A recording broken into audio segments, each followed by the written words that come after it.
So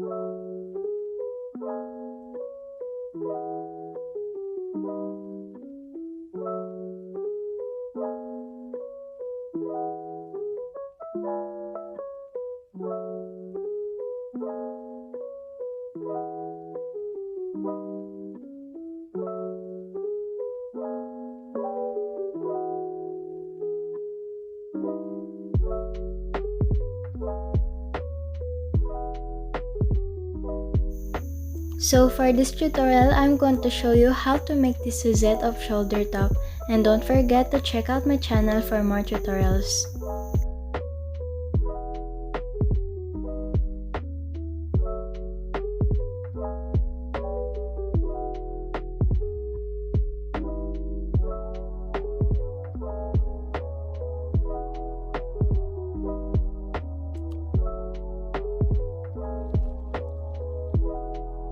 Now grab your yarn and hook, then start to the slip knot.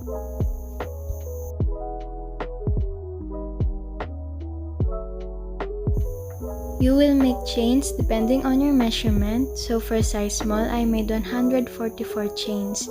Remember that your foundation chain should be an even number. After that, chain 3.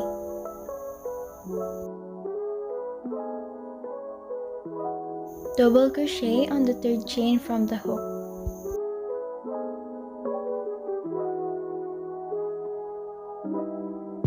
And this will be counted as 2 double crochet. Continue on making double crochet on every stitch.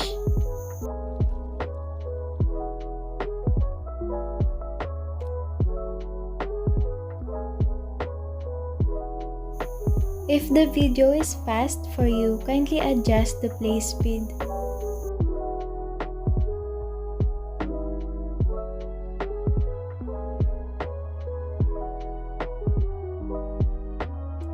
So now we have one row of double crochet. Next, we're going to start with the Suzette stitch. Chain 1, turn your work. Now make a single crochet on the very first stitch or the very first hole. And then double crochet on the same stitch.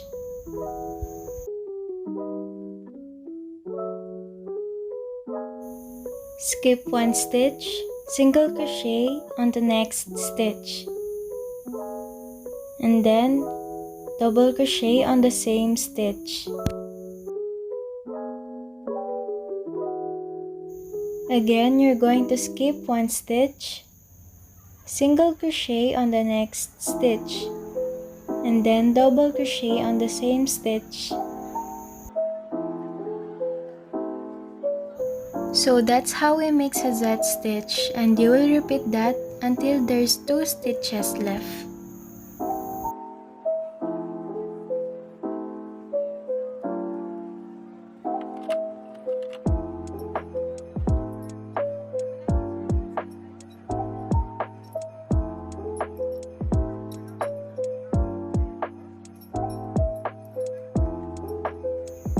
On the last 2 stitches, single crochet on the very last stitch.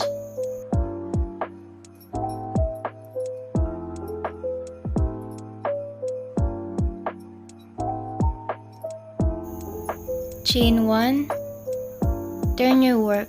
So we're going to make another row.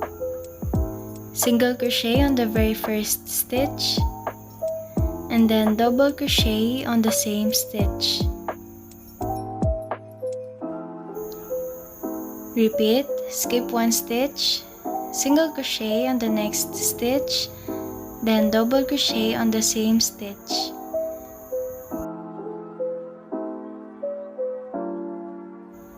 Basically, you're going to repeat this until you are satisfied with the rows of your top. As you can see on the sketch that I made, this part will be the middle part of the off shoulder. And there will be remaining rows for the top part and the bottom part. So for the middle part, I made 26 rows, but you can add more rows if you want to.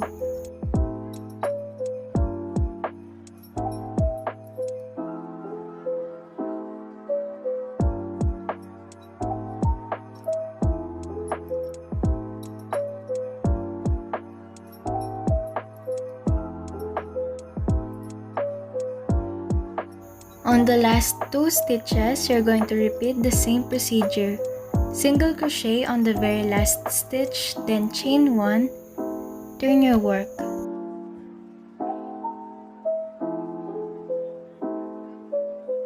And you will repeat the same steps on how to make another row for Suzette stitch.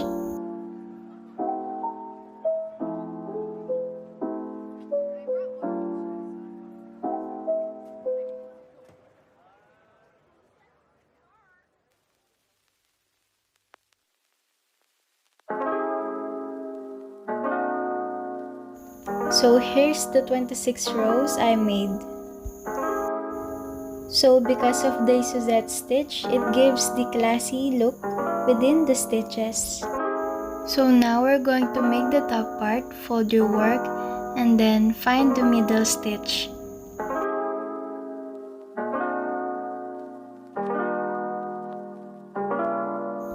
The stitch marker will indicate the part where we're going to put the decrease or the V part.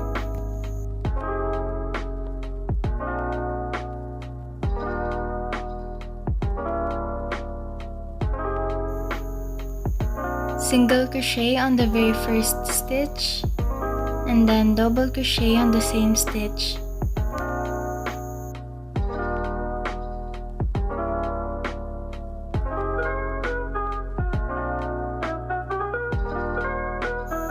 And you will continue this Suzette stitch until you reach the stitch marker.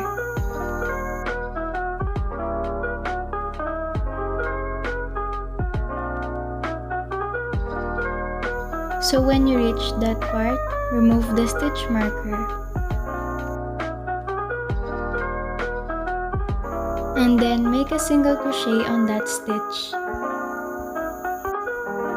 Chain 1, turn your work. So now we're going to make a decrease. Instead of making a single crochet on the very first stitch, we're going to skip that and single crochet on the third stitch. Double crochet on the same stitch. So that's how we're going to make a decrease on each row. And then finish the row using Suzette stitch.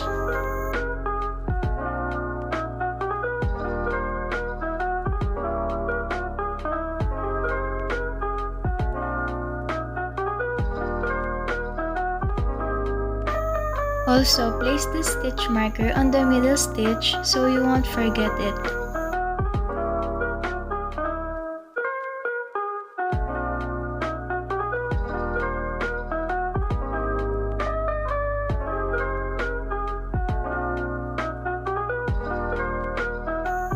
Make another row, chain 1, turn your work.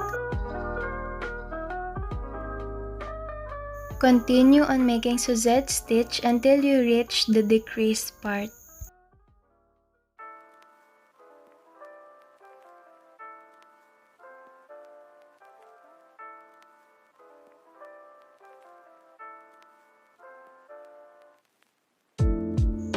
And when you reach that part, make a single crochet on the very last stitch.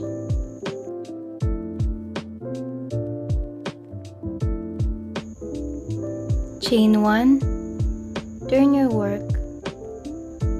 Again, make a decrease. Skip 2 stitches, single crochet, and then double crochet on the same stitch. And you will repeat this.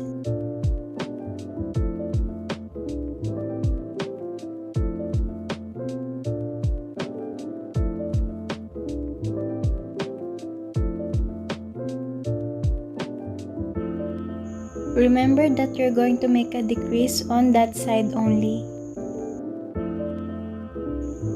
So I made a total of 9 rows of decrease, but you can add more decrease if you want to.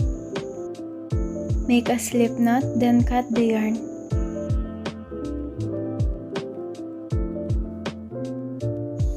And you will repeat the same procedure for the other side.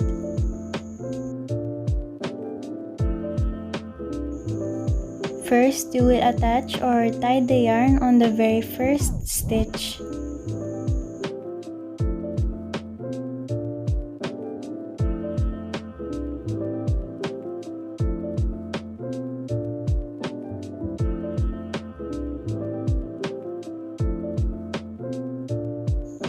Chain 1, single crochet on the same stitch, and then double crochet on the same stitch.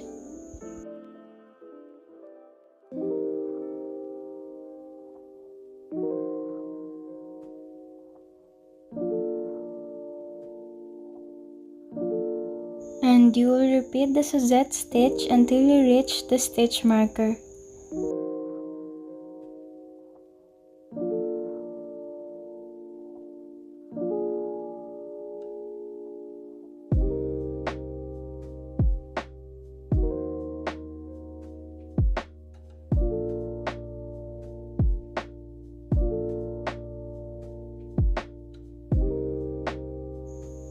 Remove the stitch marker because we're going to place the single crochet on that stitch.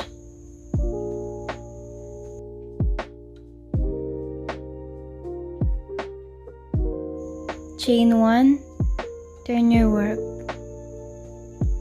And you will repeat the same procedure on how to make a decrease. Skip 2 stitches, single crochet on the 3rd stitch, then double crochet on the same stitch.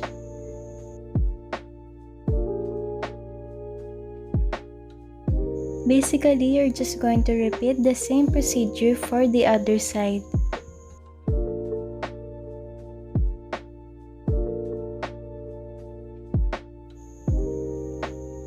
Chain 1, turn your work. Single crochet on every stitch.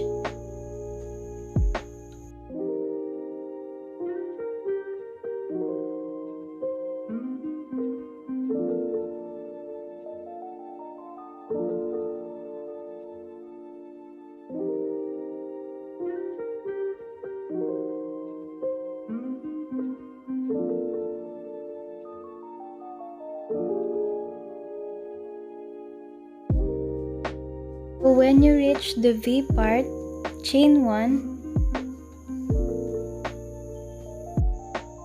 make 1 single crochet on each space.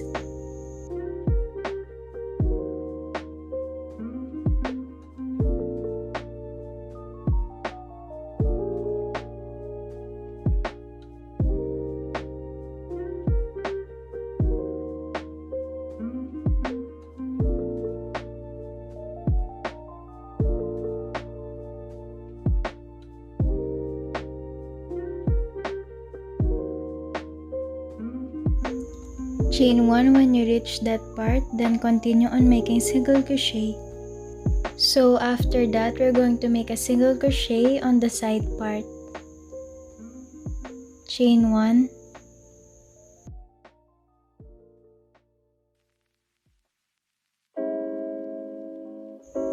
make 1 single crochet on each space.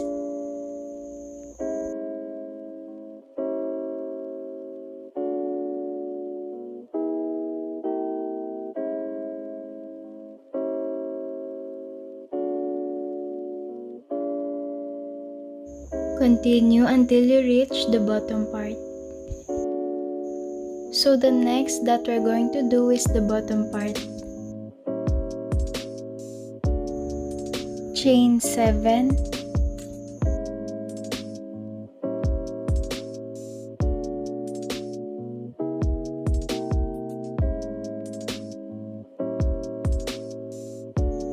then make 3 more chains.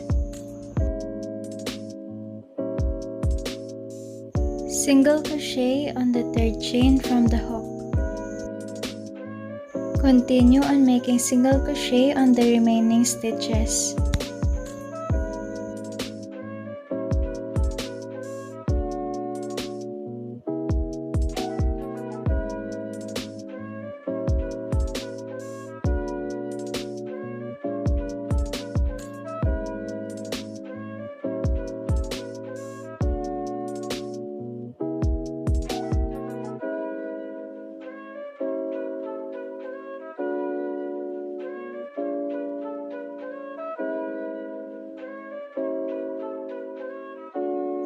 Now make a slip stitch on the next stitch. And then another slip stitch on the next stitch.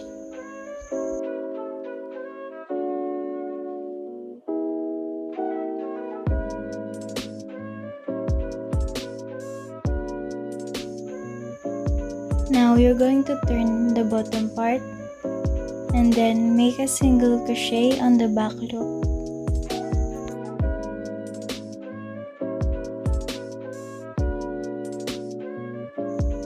Continue on making single crochet on each back loop of the stitches.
Make one double crochet on the next 2 stitches.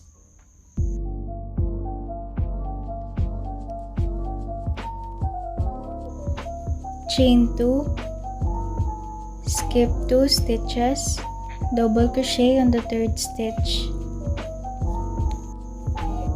Double crochet on the next 2 stitches, and then again chain 2, skip 2 stitches, double crochet on the next 3 stitches.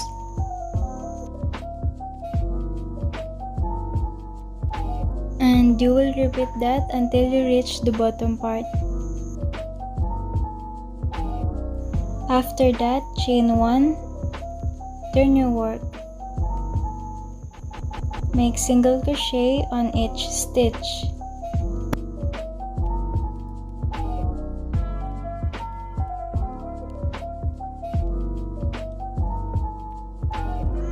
Repeat until you reach the end of the row.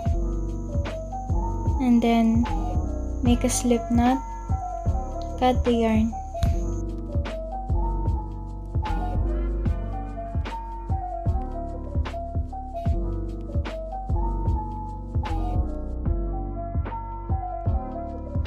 And you will repeat the same procedure for the other side.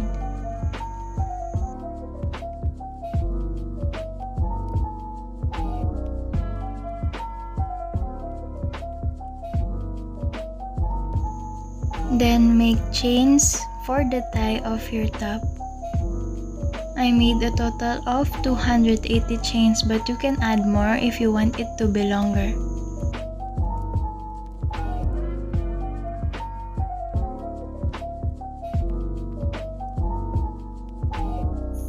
So the next step is you're going to wear the tube and you're going to place the stitch marker where your arms are located.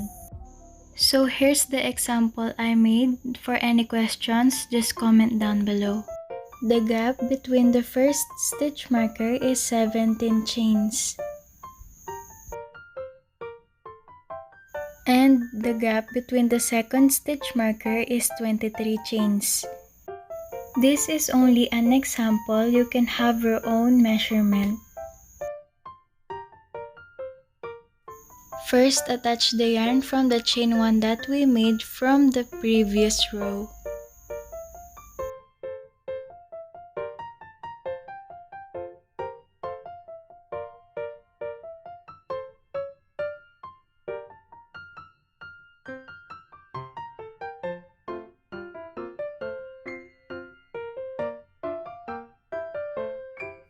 Chain 2,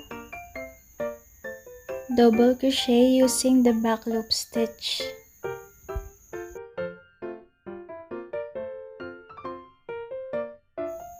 So why did we use the back loop only? Because you're going to use the front loop for the lace later.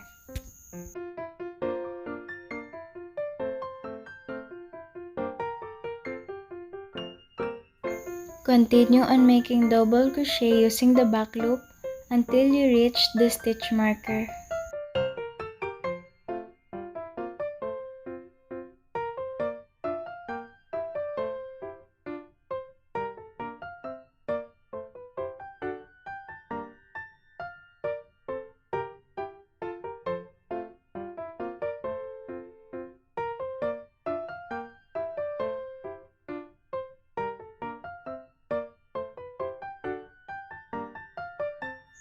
So now for the off-shoulder part, you're going to need the measurement of your arm. You have to make sure that it will not be too loose or tight. So I made a total of 38 chains. Again, this will depend on your measurement.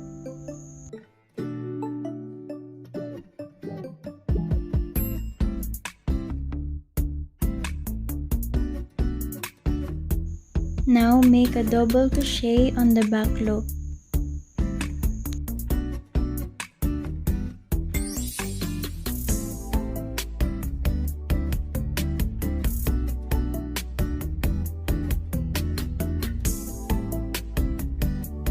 Continue on making double crochet on every stitch until you reach the last stitch.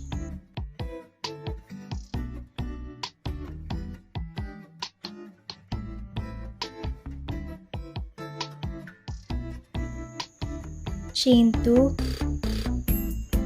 turn your work. Make 2 double crochet on the next stitch.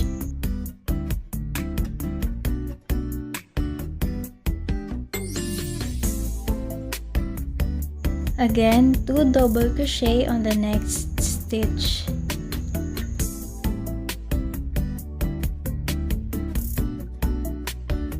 For the third stitch, make 3 double crochet. And you will repeat this to make the ruffles for the off shoulder.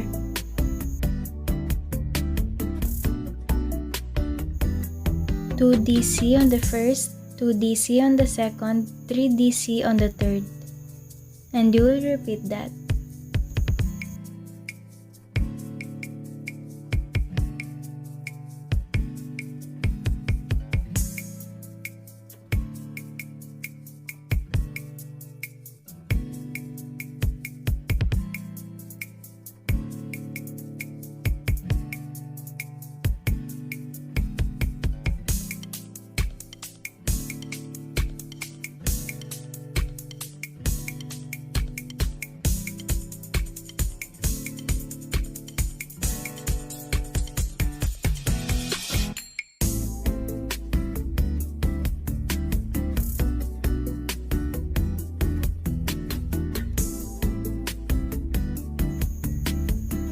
chain 2, turn your work.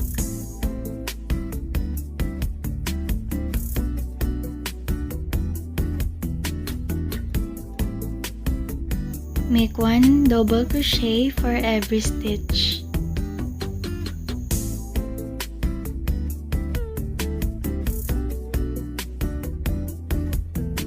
And you will repeat this until you reach the last stitch.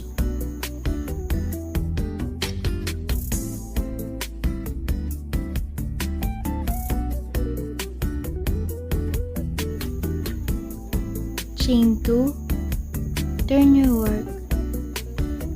Again, make 1 double crochet for every stitch. And you will repeat this row for 5 more times.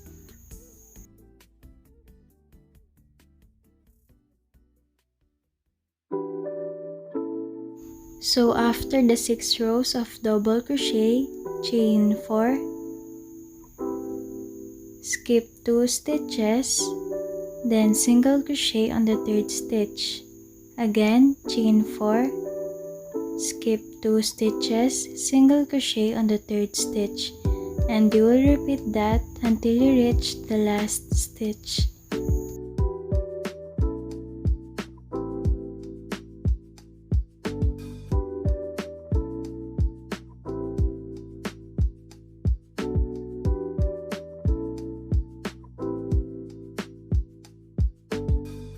To make another row, turn your work.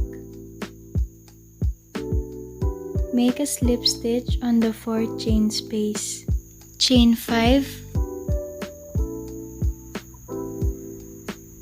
single crochet on the next 4th chain space. Again, chain 5, single crochet on the next 4th chain space, and you will repeat that until you reach the last 4th chain space.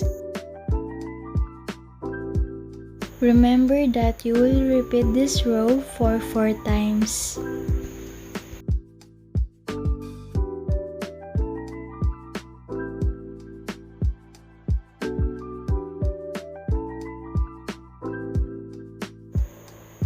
Make a slip knot and then cut the yarn.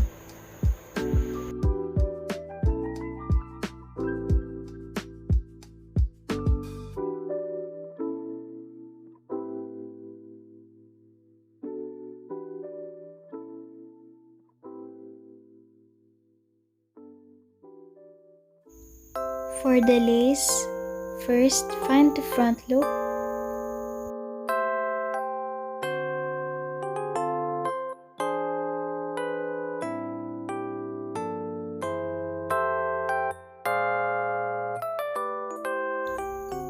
so this will be the outer part and this will be the inner part.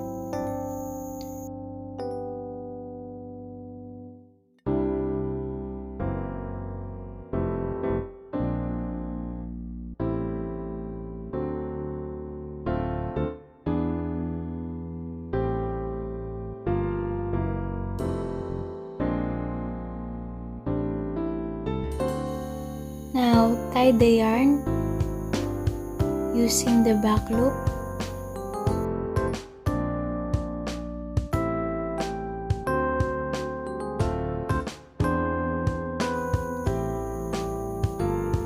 Chain 2,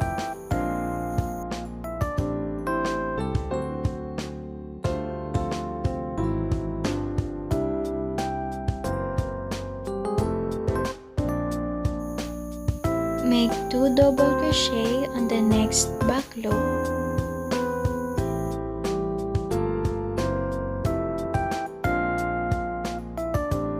Basically, you're just going to put 2 double crochet on each back loop.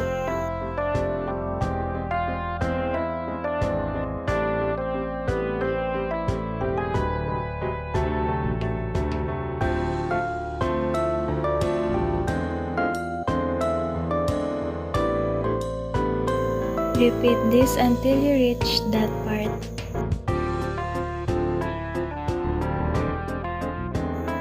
You will skip the double crochet and proceed with the chains that we made.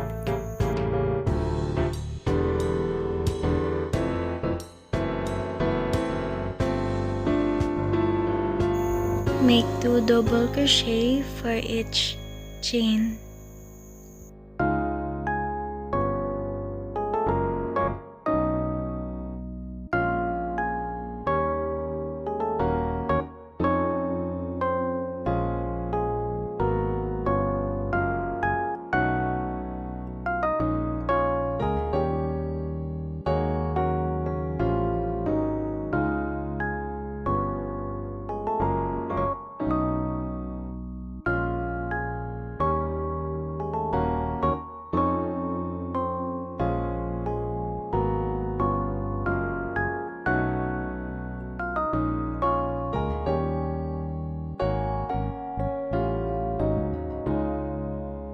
And you will repeat this until you reach the last stitch.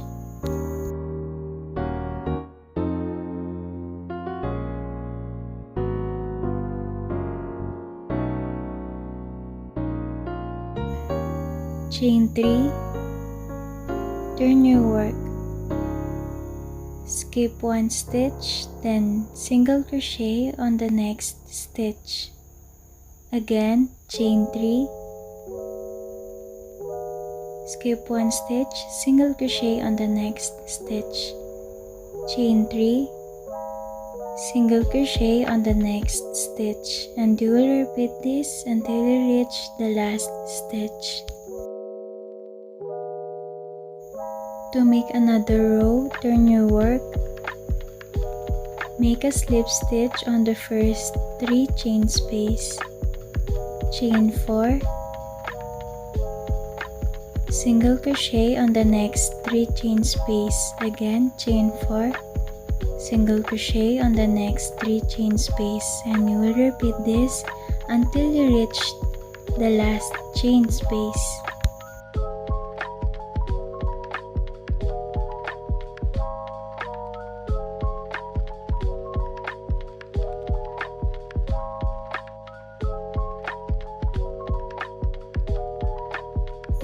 Again, to make another row, turn your work, slip stitch on the first 4 chain space, chain 5, single crochet on the next 4 chain space, repeat, chain 5, single crochet on the next 4 chain space, and you will repeat this until you reach the last chain space. You will repeat this row for 2 times. And for the last row, turn your work, slip stitch on the first chain space, chain 6,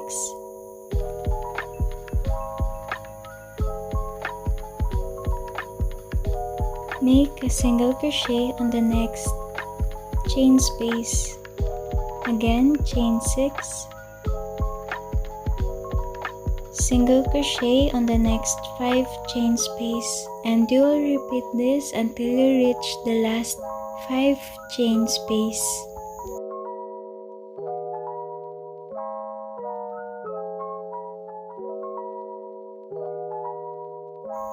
To end this part, make a slip stitch, slip knot, and then cut the yarn.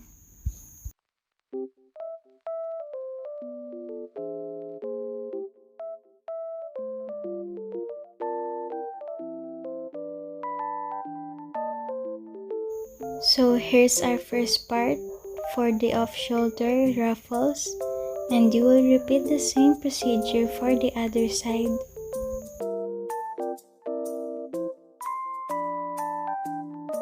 First, attach the yarn.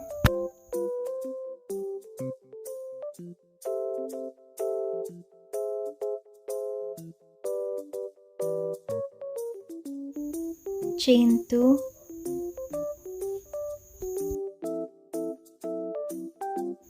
So instead of using the back loop, we're going to use the front loop for this side.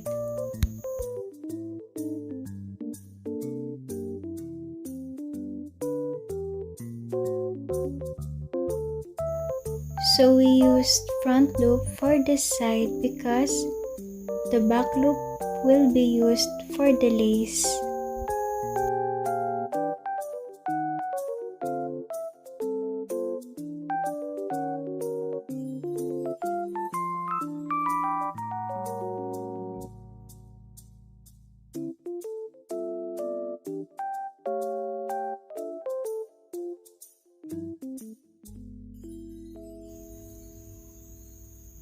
So here's the back loops.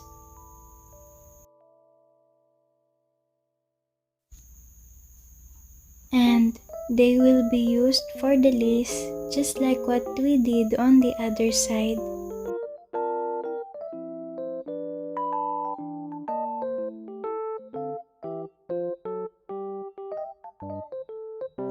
After we finish the both sides, we're going to attach the straps.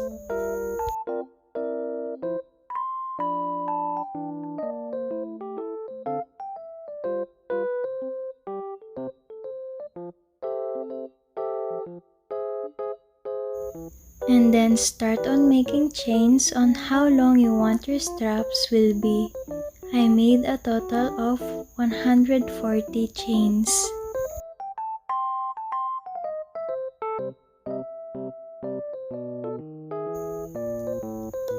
Chain 2,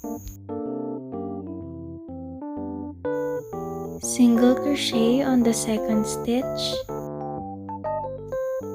Continue on making single crochet on every stitch until you reach the end.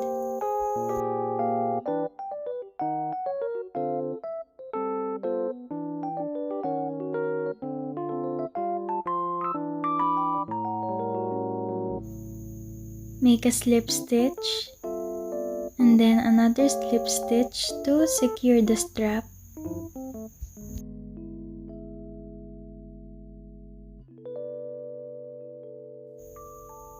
And then cut the yarn. Don't forget to insert the excess yarn.